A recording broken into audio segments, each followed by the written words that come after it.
Bismillahirrahmanirrahim. Assalamualaikum warahmatullahi wabarakatuh.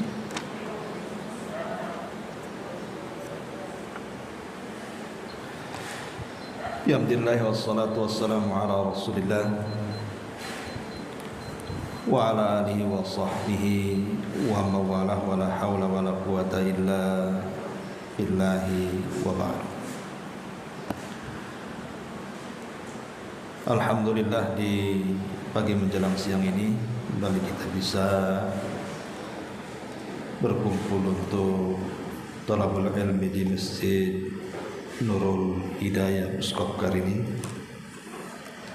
Salawat dan juga salam kita hadiahkan kepada Rasul kita Nabi besar Muhammad sallallahu alaihi wa alihi wasallam. Baik, kita akan lanjutkan kajian kita, masih membahas kitab 175 Jalan Menuju Surga, dan kita masuk pada halaman ke-81 di poin ke-31, sebab-sebab turunnya ampunan. Nabi sallallahu alaihi wasallam bersabda di sini, inna min maujibatil maghfirati badlu as-salami wa husnul kalam. Sesungguhnya di antara sebab-sebab turunnya ampunan dari Allah adalah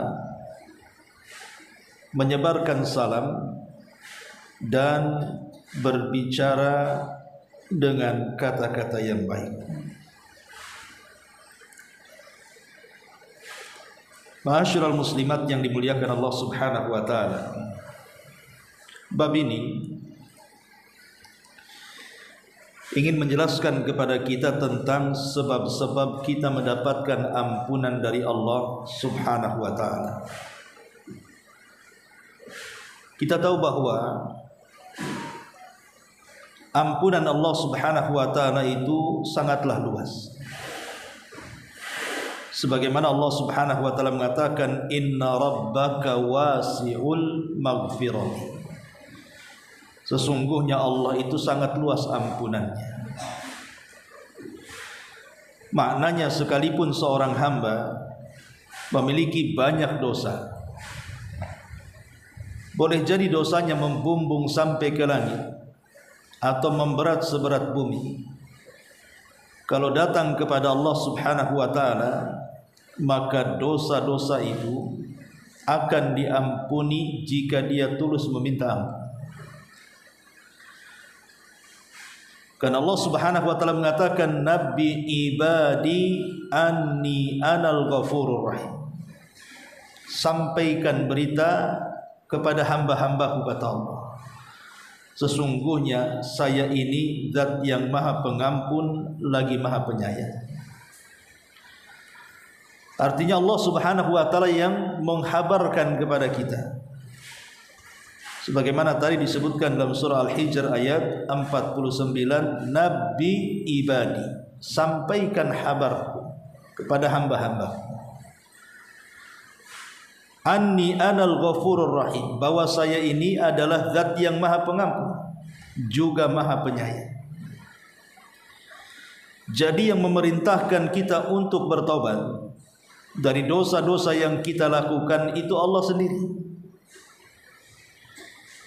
Bahkan Allah Subhanahu wa taala sangat benci kalau ada orang yang berdosa, saking banyak dosanya putus asa sehingga tidak mau minta ampun. Allah mengatakan, qul ya ibadiyalladzina asrafu ala anfusihim la taqnatu min rahmatillah innallaha yaghfiru dzunuba jami'a innahu huwal ghafurur rahim.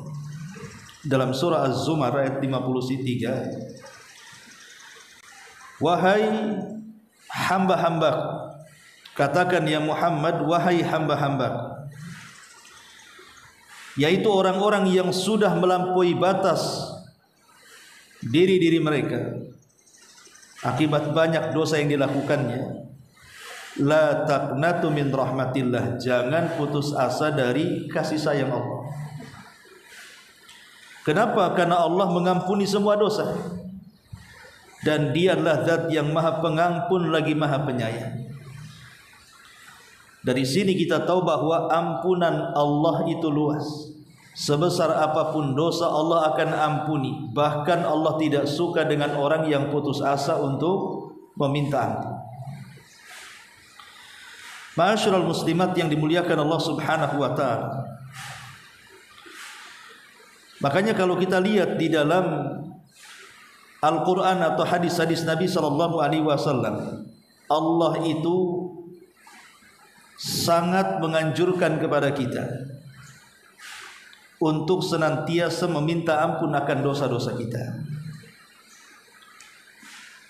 Seperti contohnya Allah Subhanahu wa taala mengatakan di dalam surah An-Nisa ayat 106,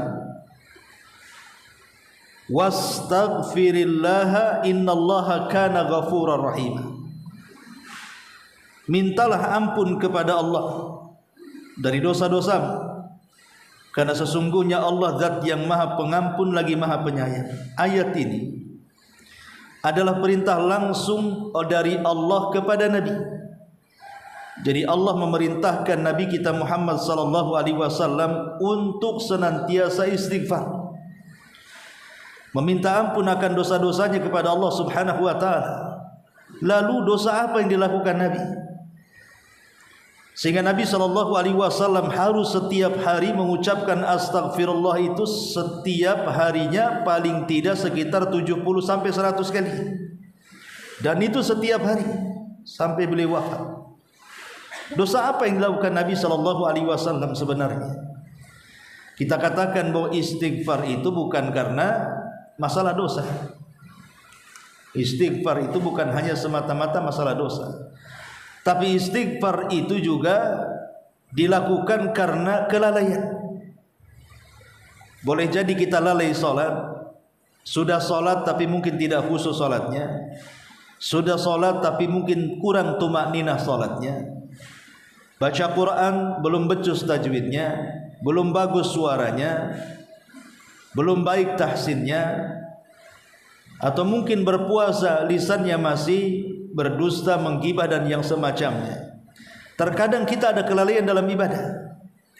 Jadi istighfar itu tidak mesti kalau kita berzina baru istighfar, kalau kita judi baru istighfar, kalau kita minum khamar baru istighfar, kalau kita melakukan dosa baru istighfar. Tidak, istighfar juga bicara soal kelalaian dalam ibadah. Makanya Allah Subhanahu wa taala merintahkan nabinya untuk beristighfar, menunjukkan bahwa Allah Subhanahu wa taala itu Ghafur.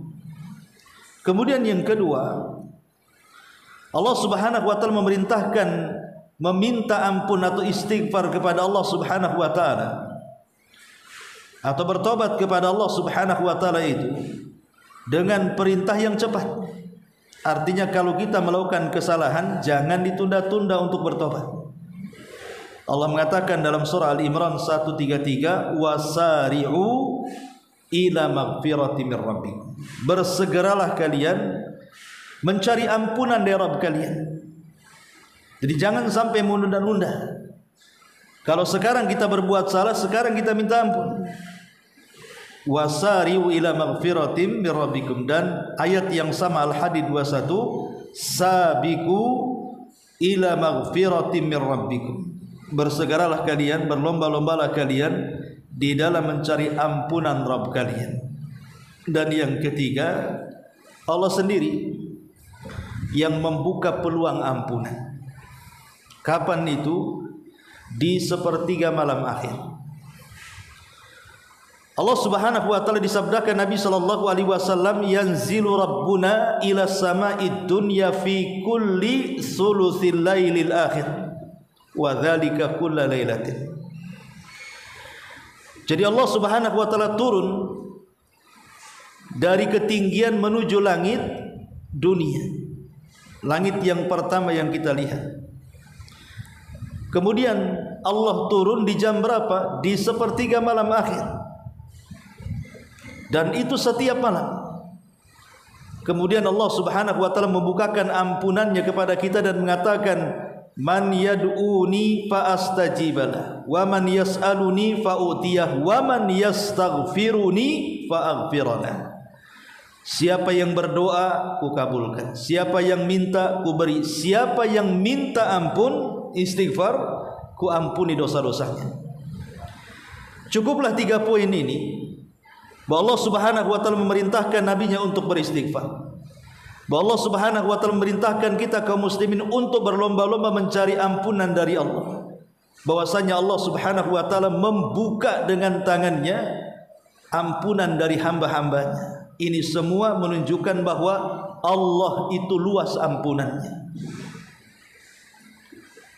Jadi jangan sampai kemudian kita berpikir kalau kita berbuat dosa kemudian bertobat Allah tidak mengampuni.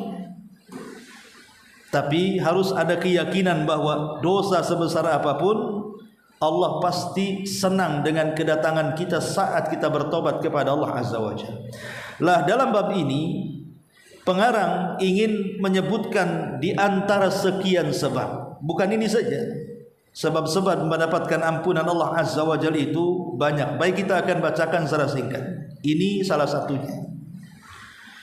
Yang pertama, tentu sebagaimana yang sudah saya katakan di awal, kalau ingin mendapatkan ampunan dari Allah Subhanahu wa taala, perbanyak istighfar. Perbanyak istighfar.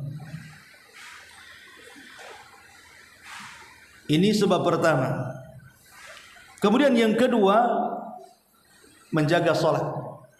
Maksudnya sholat 5 waktu. Karena Nabi SAW pernah mempermisalkan sholat 5 waktu itu dengan sungai. Apa kata Nabi SAW? Ara'aitum law anna nahran bi babi ahadikum.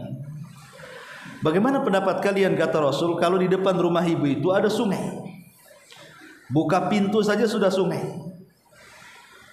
Seperti yang terjadi di pedesaan-pedesaan gitu ya, yang masih asri, yang belum terkena polusi. Kita lihat banyak di desa-desa kalau zaman dulu ya, itu di samping rumahnya ada sungai dan jernih. Sungai. Ya Nabi SAW mengatakan, bagaimana pendapat kalian kalau buka pintu saja sudah ada sungai itu, dan sungainya sangat jernih sekali, langsung dari sumbernya, belum ada kotoran dan polusi.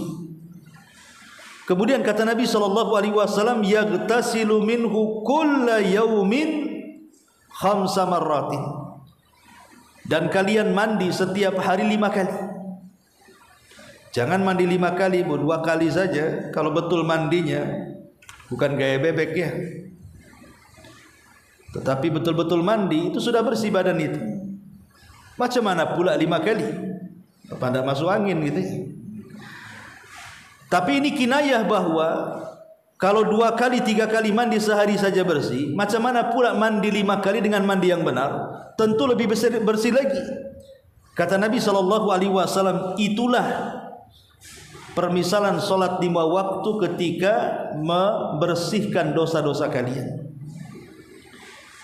Kalau kita betul-betul menjaga solat 5 waktu, maka akan membersihkan dosa-dosa kita sebagaimana kita mandi 5 kali tentu akan membersihkan kotoran kita. Maka di antara sebab ampunan adalah menjaga salat 5 waktu. Kemudian yang ketiga, muwafaqatul musalli lil hamdi ma'al malaikati akiba raf'i minar ruku'. Yang ketiga adalah muwafaqah. Muwafaqah itu artinya seiringan orang yang sholat itu dengan kalimat pujian bersama pujian para malaikat saat bangkit daripada ruku. Nabi mengatakan, idza qala al-imamu sami Allahu liman hamidah faqulu Allahumma rabbana lakal hamdu, fa innahu man wafaqa qawlahu qawlal malaikati ghufira lahu ma taqaddama min dhanbi. apabila seorang imam dalam salat mengucapkan sami Allahu liman hamidah, otomatis kita bangkit daripada ruku. Apa yang kita katakan? Rabbana walakal ham. Ini pujian. Rabb kami, hanya pujian untuk Rabbana walakal ham. Kalau ucapan Allahumma Rabbana walakal ham ini bersamaan dengan ucapan para malaikat, karena kan kalau kita solat kan malaikat ikut solat juga, maka Allah Subhanahu wa ta'ala akan ampuni dosa-dosanya yang telah lalu. Maka jangan sampai kemudian kita meninggalkan kalimat Allahumma Rabbana walakal ham saat imam membaca sami Allahu liman hamidah. Bersamaan imam membaca sami Allahu liman hamidah, kita membaca Rabbana walakal ham. Ini yang ketiga. Yang keempat, berzikir setelah azan atau berdoa setelah azan. Nabi SAW mengatakan, man qala hina yasma'ul muadzinu asyhadu an la ilaha illallah wahdahu la syarika lah wa anna Muhammadan abduhu wa rasuluh raditu billahi rabba wa bi Muhammadir rasula wa bil islami dina ghufira lahu dzambuhu. Siapa yang mendengar suara muadzin, siapa yang berkata saat mendengar suara muadzin berkumandang, dia pun mengatakan asyhadu an la ilaha illallah wahdahu la syarikalah wa asyhadu anna Muhammadan abduhu wa rasuluh. Tidak, aku bersaksi tidak ada sembahan yang berhak disembah kecuali Allah. Aku bersaksi bahwa Muhammad adalah hamba Allah dan utusannya. Kemudian dia mengatakan, aku redha Allah sebagai Rabbku, Muhammad sebagai Rasulku, Islam sebagai agamaku, maka akan diampuni dosa-dosanya. Jadi ibu saat mendengar suara azan, maksudnya selesai ya, selesai setelah azan. Ada pemain di sini kan ibu di sekitar masjid ini, muazin tadi sholat subuh atau nanti sholat duhur berkumandang azan. Selesai muazin membaca azan, ibu membaca apa? Asyhadu an la ilaha illallah wahdahu la syarikalah wa asyhadu anna Muhammadan abduhu wa rasuluh raditu billahi rabba wa bil islam wa bi Muhammadir rasula wa bil islami dina. Kemudian membaca doa setelah adzan, Allahumma rabba hadhihi da'wati tammah, itu setelahnya maka Allah Subhanahu wa Rasul mengatakan ghufira lahu ma taqaddama min dambi, maka dosa-dosanya akan diampuni. Ini di antara sebab keempat, sebab ampunan. Kemudian yang kelima, isbaghul wudu wal masyu ilal masajid, menyempurnakan wudu dan melangkahkan kaki ke masjid. Nabi SAW mengatakan, idza tawadda al abdul muslim awil mu'min faghasala wajhahu kharaja min wajhi kullu khati'atin nazara ilaiha bi ainaihi ma'al ma'i aw ma'a akhiri qatratil ma'i fa idza ghasala yadayhi kharaja min yadayhi kullu khati'atin kana batashatha yadahu ma'al ma'i aw ma'a akhiri qatratil ma'i fa idza ghasala rijlaihi kharajat kullu khati'atin mashatha rijlahu ma'al ma'i aw ma'a akhiri qatrati minal ma'i hatta yakhruja naqiyan minadh-dhunub. Kemudian yang kelima adalah menyempurnakan wudu. Ya mungkin kalau laki-laki berwudu dalam maksud ke masjid ya sambil melangkahkan kaki ke masjid. Kalau perempuan kan di rumah saja. Walaupun ke masjid boleh ya, tapi afdolnya di rumah. Jadi ibu menyempurnakan wudu. Jadi betul-betul diperhatikan wudunya. Jangan wudu asal-asalan. Ya, apalagi banyak air, kenapa mesti asal-asalan?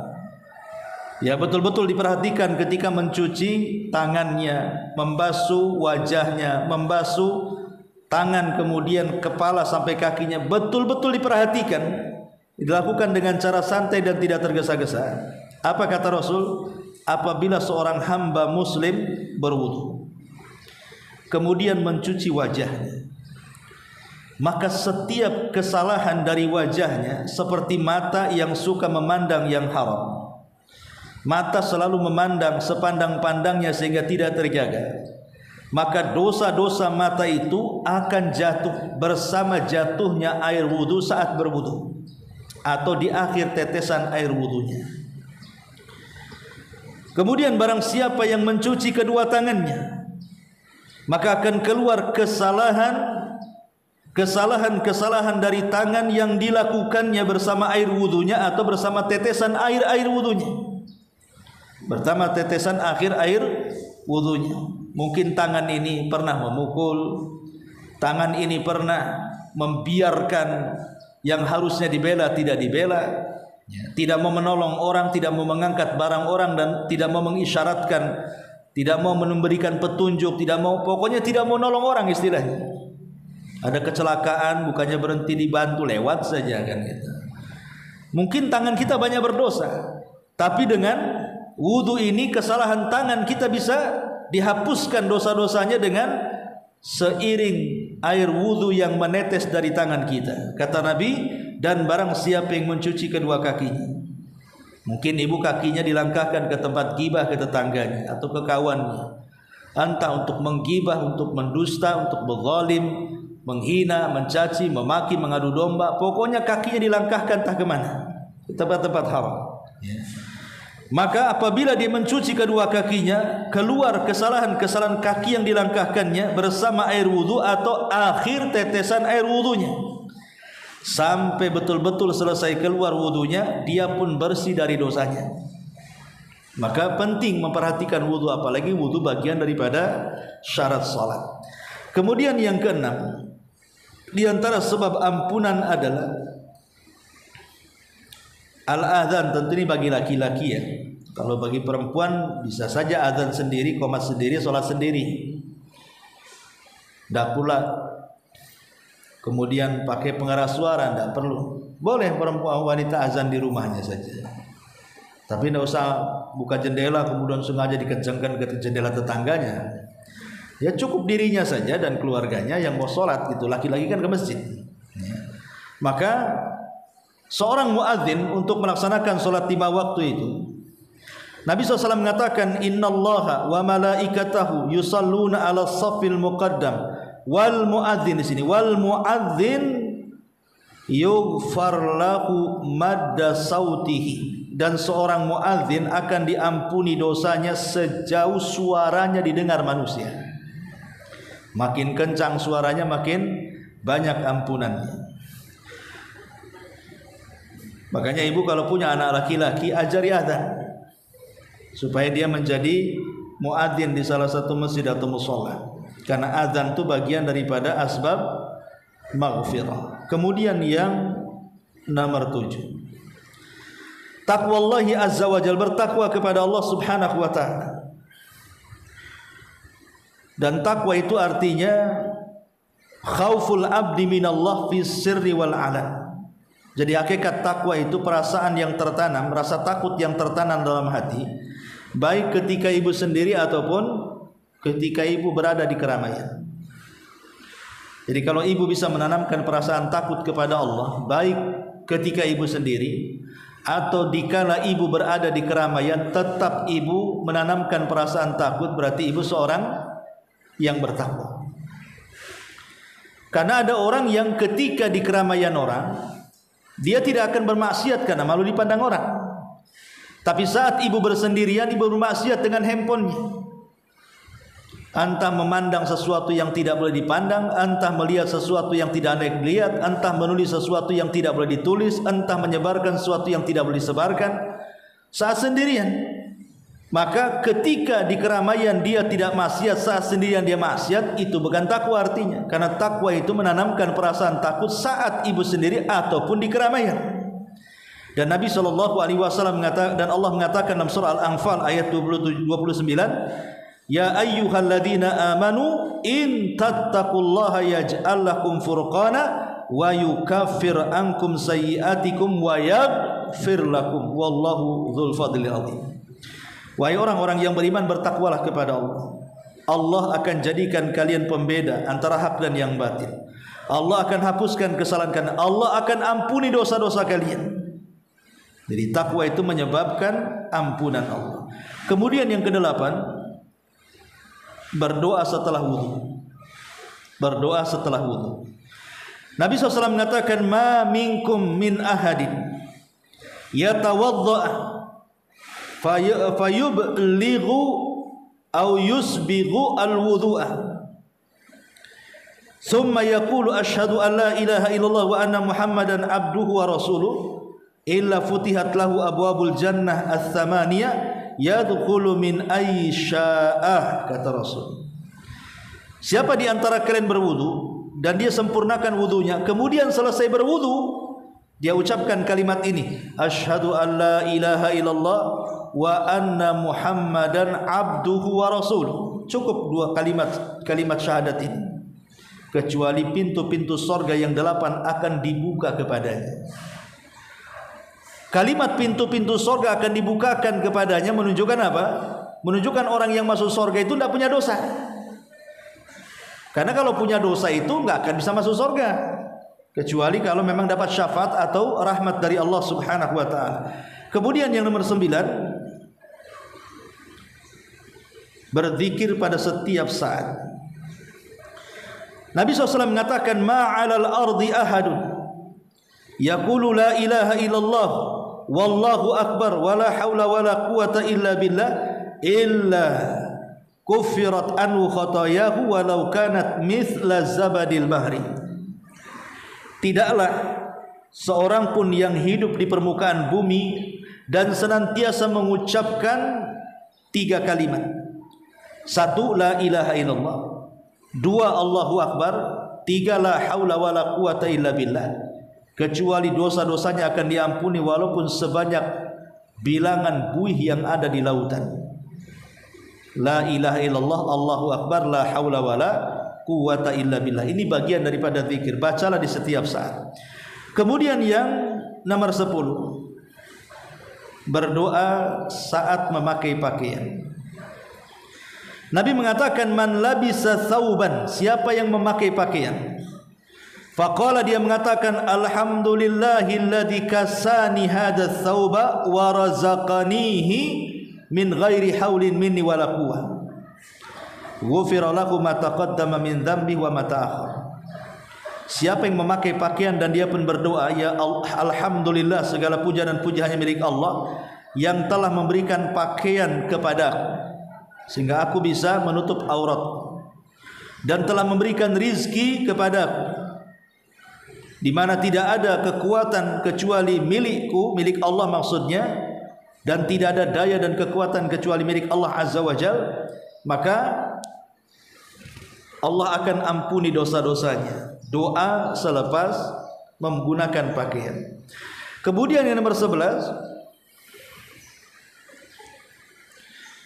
adalah zikir setelah atau doa setelah makan.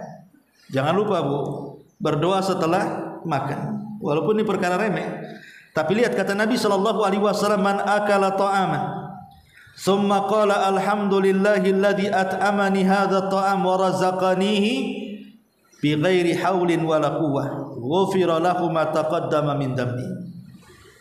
Siapa yang selesai makan kemudian dia mengucapkan alhamdulillahilladzi at'amani hadha ta'am wa razaqanihi min ghairi haulin minni wala quwwah, kecuali Allah akan ampuni dosa-dosanya. Kemudian yang nomor 12, melangkahkan kaki ke masjid. Ini bagi laki-laki. Nabi SAW mengatakan, man tatahhara fi baiti, siapa yang mengambil wudu di rumahnya. Jadi ibu ingatkan bapak yang mau ke masjid itu suruh wudu di rumah dulu. Thumma masya ila baiti min buyutillah, kemudian berjalan di salah satu rumah daripada rumah-rumah Allah alias masjid, liyaqdiya faridatan min faraidillah, untuk melaksanakan kewajiban dari kewajiban Allah, maksudnya salat 5 waktu. Kanat khutuwatahu ihdahuma tahuttu khati'a wal ukhra tarfa'u darajah, kecuali langkah kakinya, satu langkah kakinya menghapus kesalahannya, satu langkah kakinya mengangkat derajatnya. Begitu banyak langkah, begitu banyak dosa yang dihapuskannya, dan begitu banyak derajat yang akan diangkatnya. Suruh aja suami keliling-keliling sini ya. Kan masjidnya dekat saja kan. Nah, putar-putar saja, tapi jangan datang setelah salam pula. Kemudian yang 13, berzikir setelah sholat. Nah, ini juga bisa dilakukan ibu-ibu. Habis sholat 5 waktu, maka berzikirlah dengan zikir kata Rasul, man sabbahallaha fi duburi kulli salatin thalathan wa thalathin wa hamidallaha thalathan wa thalathin wa kabbarallaha thalathan wa thalathin fatilka tis'atan wa tis'un wa qala tamamul mi'ati la ilaha illallah wahdahu la syarika lahul mulku wa lahul hamdu wa huwa ala kulli syai'in qadir ghufirat khatayahu wa in kanat mithla zabadil bahri. Jadi zikir setelah salat maksudnya ibu bertasbih, bertahmid dan bertakbir. Ya paling sedikit buat 10-10 kalau ibu lagi malas. Ya paling sedikit dibuat 10-10. Tasbih 10, takbir 10, tahmid 10, itu paling sedikit. Tapi kalau ingin sempurna, lakukan seperti yang disabdakan dalam hadis ini, di mana 33 kali tasbih, 33 kali takbir, 33 kali tahmid, genapkan dengan la ilaha illallah, maka dosa sebanyak buih di lautan akan dihancurkan oleh Allah Azza wa Jalla. Kemudian selanjutnya adalah khasyatullah fi sirri wal alan. Tadi sudah dijelaskan, ya sama dengan takwa, takut kepada Allah dalam kondisi takut dan terang-terangan. Termasuk juga qiyamul lail, tahajud itu bisa menggugurkan dosa-dosa kita. Karena Rasul yang mengatakan alaikum biqiyamil lail fa innahu da'bus salihin qablakum wa huwa qurbatun ila rabbikum wa mukaffir wa huwa qurbatun ila rabbikum wa mukaffiratun lisayyiatikum wa manhakum lil itsmi. Wajib saya anjurkan kalian untuk senantiasa menegakkan qiyamul lail. Ingat, qiyamul lail beda dengan tahajud. Qiyamul lail itu lebih umum dibandingkan tahajud, karena setiap tahajud qiyamul lail, tidak setiap qiyamul lail harus tahajud. Ya. Qiyamul lail itu orang yang melakukan 5 perkara atau salah satu dari 5 perkara, dia sudah qiyamul lail. Pertama, berdoa setelah bangun tidur. Kemudian yang kedua, berwudu. Kemudian yang ketiga, salat. Kemudian yang keempat, baca Quran. Dan yang kelima, berdoa. Yang kelima, istighfar, meminta ampun kepada Allah Azza wa Jalla. Pertama, berdoa atau berzikir setelah bangun. Kemudian yang kedua, berwudu. Yang ketiga, salat, tahajud. Kemudian yang kelima, qiraatul Quran. Kemudian yang terakhir, istighfar, meminta ampun. Kalau memang ibu tidak bisa melaksanakan 5-5-nya, ambil salah satunya. Ibu bisa tahajud saja, ibu bisa baca Quran saja, ibu bisa istighfar saja, ibu ambil wudu saja, kemudian tidur lagi. Namanya ibu terbangun tengah malam, ya memang tidak ada niat tahajud, hanya terbangun karena ingin kencing kedinginan, maka sambil kencing, habis kencing ibu bisa berwudu, kemudian tidur lagi. Ya.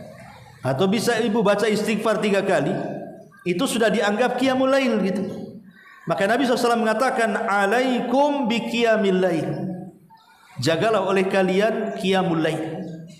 Karena qiyamul lail itu adat istiadat orang-orang soleh sebelum kalian. Dan qiyamul lail itu cara mendekatkan diri kalian kepada Rabb kalian, cara menghilangkan kesalahan kalian, dan cara menggugurkan dosa-dosa kalian. Menunjukkan qiyamul lail bagian daripada asbab maghfiratul dzunub. Kemudian yang selanjutnya juga adalah as-sabru 'alal bala, sabar ketika dapat ujian.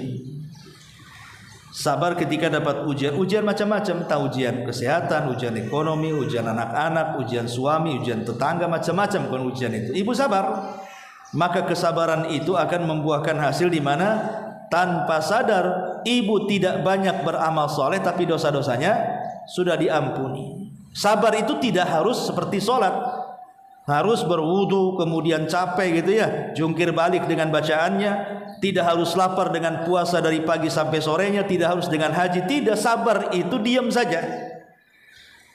Karena sabar itu bukan amalan badan, sabar itu amalan hati. Makanya diam saja, hati yang beramal. Dengan cara apa? Memasrahkan seluruh urusan kepada Allah. Kalau itu bentuk musibah, kita katakan inna lillahi wa inna ilaihi raji'un, dan itu diletakkan dalam hati kita. Oh, semua datang dari Allah, ya sudah, terserah Allah. Kemudian juga di antara hal-hal yang bisa menghilangkan ataupun sebab-sebab ampunan adalah salat sunnah, terutama sunnah rawatib yang 12 itu. Kemudian juga termasuk tatawu saum, puasa sunnah. Apakah puasa Arafah kemarin, Dzulhijjah, yang menghapuskan dosa setahun yang lalu dan dosa tahun kemudian, ataupun puasa Muharram yang menghapuskan dosa setahun gitu ya, atau puasa-puasa yang lainnya. Maka puasa sunnah itu bagian daripada sebab seseorang mendapatkan ampunan dari Allah Subhanahu wa taala. Termasuk salat sunnah 2 rakaat setelah wudu.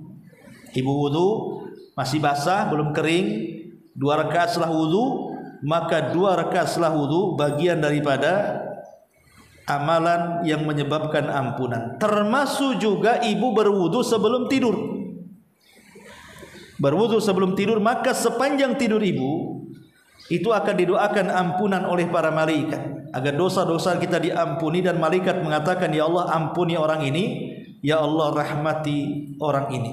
Termasuk juga mengasihi hewan yang ibu sayang. Paham ibu sayang kucing, ya tentu ya sayang hewan lah, tidak mesti kucing. Pokoknya sayang sama kambing sayang. Ya sayang di sini maksudnya ya merawat mereka, tidak menyiksa mereka. Kalaupun harus menyembelih, pisaunya yang tajam, tidak boleh kemudian diperlihatkan kepada kawan-kawannya saat penyembelihan, dan begitu seterusnya. Sebagaimana dhabit syariah, maka penyayang binatang itu juga salah satu dari penghapus dosa. Termasuk juga doa kafaratul majlis yang sering kita baca, subhanakallah bihamdika asyhadu an la ilaha illa anta astaghfiruka wa atubu ilaik. Ini doakan tidak mesti habis setelah pengajian selesai. Bisa saja ibu selepas ya berdua bertiga ngobrol di mana gitu ya. Ngobrolnya terlalu lama gitu. Mungkin sejam 2 jam, apa yang diobrolkan? Yang namanya ngobrol Bu, terkadang keluar kalimat-kalimat yang tidak pantas, menyinggung, merendahkan, menghina, ghibah dan yang semacamnya. Maka doa kafaratul majlis itu bisa menghapuskan doa majlis, dan itu sebab dari ampunan Allah Subhanahu wa taala. Termasuk juga musafahah, salaman saat berjumpa dengan kawannya. Ya, ibu ketemu kawannya, salam, ambil tangannya, salam seperti ini. Makin lama ibu tidak melepaskan, makin banyak dosa yang digugurkan. Ini sama-sama paham, yang satu paham, yang diam saja sampai dari pagi sampai sore. Ya biar ini. Tapi kalau nggak paham kan langsung dilepas. Tapi intinya bahwa salaman itu dengan memegang tangan. Kata Nabi SAW, ma min muslimaini yaltaqiyani fayatasafahani. Kata Rasul, tidaklah 2 orang muslim berjumpa kemudian saling memegang, berjabat tangan. Kemudian kata Rasul sallallahu alaihi wasallam, illa ghufira lahuma qabla an yatafarraqa. Sebelum keduanya berpisah, maka semakin lama tidak berpisah, maka semakin banyak ampunan yang dicurahkan. Kemudian juga di antara sebab ampunan dosa adalah al-afu anin nas, memaafkan manusia. Kemudian bersedekah juga bagian daripada ampunan Allah. Kemudian juga membaca amin dalam salat bersamaan dengan imam. Kemudian juga doa dengan sayyidul istighfar. Ya, termasuk juga yang paling penting adalah tauhidullahi azza wajal, mentauhidkan Allah Subhanahu wa taala. Lah, di dalam hadis yang kita baca dan banyak lagi ya. Di sini disebutkan 2 sebab. Sebab ampunan Allah Subhanahu wa taala adalah badlus salami wa husnul kalam. Ini satu paket. Badlus salam artinya menampakkan kebahagiaan wajah, menyampaikan salam. Yang kedua, berbicara dengan baik. Itu dua-duanya menampakkan keindahan wajah. Karena ucapan salam terkeluar dari lisan, dan ucapan yang baik juga terkeluar dari lisan. Bahkan ucapan salam itu salah satu kalimat yang kata Rasul bisa merekatkan hubungan persaudaraan. Kata Rasul, kalian tidak mungkin masuk surga kecuali kalian beriman. Kalian tidak mungkin beriman kecuali kalian saling mencintai, dan tidak mungkin kalian saling mencintai kecuali menyebarkan salam, kata Rasul. Dari sini kita tahu bahwa salam ini luar biasa, bisa merekatkan hubungan persaudaraan.